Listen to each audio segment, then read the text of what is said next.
despite my better efforts before, now I'd like to have 2 Corinthians, chapter 4, verses 3 to 6. I think, Candy, you have that now that you've done the swap with Ava? And even if our gospel is veiled, it is veiled to those who are perishing. In their case, the God of this world has blinded the minds of the unbelievers to keep them from seeing the light of the gospel of the glory of Christ, who is the image of God. For we do not proclaim ourselves, we proclaim Jesus Christ as Lord and ourselves as your slaves for Jesus' sake. For it is the God who said, "Let light shine out of darkness," who has shown in our hearts to give the light of the knowledge of the glory of God in the face of Jesus Christ. Amen. Amen. Amen. So today's reading comes from 2 Corinthians. More formally, that's Paul's second letter to the Corinthians, or to the church at Corinth. It's a really disjointed letter. So much so that the scholars suspected that it's actually multiple letters that are kind of just bolted together. We only have Paul's side of the correspondence, so of course it makes it even more confusing because he's responding to something and we can't see what he's responding to. There's places in it where he quotes the letter he's received, which is not a position he agrees with, and then he goes to make this argument so you can't actually tell, is this what he agrees with, or is this what he's arguing against? It takes a while. So there are arguments that no, it's one letter, it's 2 letters, it's 3 letters, it's definitely 5 letters, and they all have their arguments for why it's that way.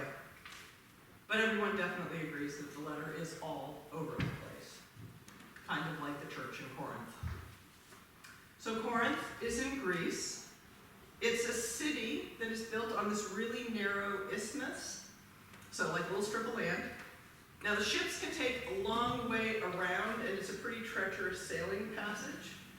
Or, if the ship is small enough, they come into one port in Corinth, and it's somebody's job to drag the ship and its cargo across the land to the other side, and it can go on its journey. And if the ship is too big, then you can unload it there and have the cargo go across to the other port. So basically, Corinth is not a port city, it's 2 port cities.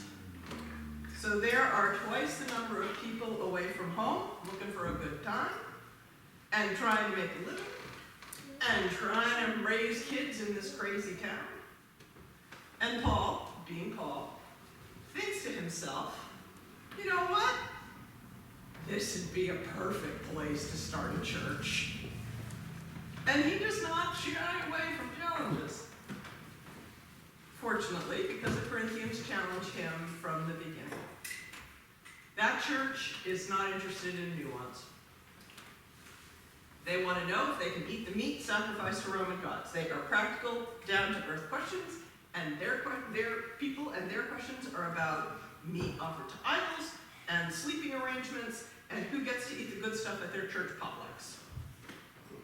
And to stir the pot even further, now that Paul has moved on to start other churches, there are itinerant preachers coming through who are criticizing Paul's ministry. And somewhere during this correspondence, Paul ended up in a life-threatening situation, probably in prison. So it's no small wonder that 2 Corinthians is a bit of a mess. But the thing is, the church in Corinth that is crazy turned up to 11, it's not like Paul's other churches are also not struggling. They are all doing something new, and it wasn't obvious how anything was supposed to go. I think 2 Corinthians is so disjointed because Paul understands something, knows something kind of intuitively, and is really struggling to explain that thing to people who don't get it.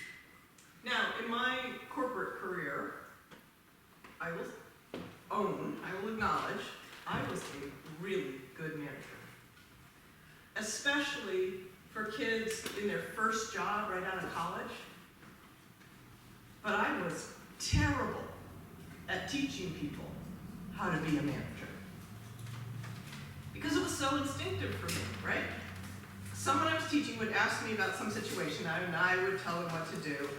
And then they'd ask, how do you know how to do that? And inside my head, I'd think, how do you not know how to do this? Right? It's so obvious. I mean, think about the people in your life who are great cooks or great mechanics, right? They may not be able to teach you how to do what they are so good at because it's just there in their heads. Why wouldn't you add a pinch of salt at this point? It's so obvious. They may have been inarticulate because it was clear to them. I was thinking about the game later today. There's going to be a point where someone makes an amazing catch or an amazing tackle or calls an amazing play. And when they get asked about it afterwards, they won't be able to say why they knew to do that. They'll just say, oh, I knew it'd be open, or I knew it'd be there, or whatever. And part of it is you don't get to play in the NFL if it isn't somewhat instinctual, if you're not just wired. I think that's what was happening with Paul. He had had that moment on the road to Damascus where he was overwhelmed with light, with God's love. And suddenly he understood something that changed his life and sent him in a whole new direction. There was light in the world because the God of creation had said, let there be light. There was a world because the God of creation had called it into being. And for some reason that no human being was ever going to understand, God had sent his Son into the world to put a face on that light, on that love. And that light and that love was shining everywhere, for everyone.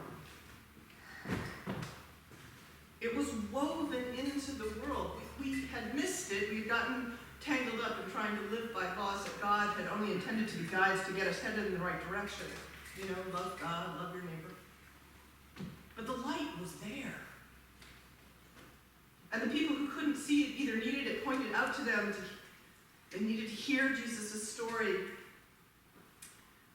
They needed to hear his teaching about the coming world. The people who couldn't see it just needed to find a group of other people who had seen the light, even if it was just a quick glimpse on a Tuesday when they were lugging a bale of cargo from one side of the port to the other.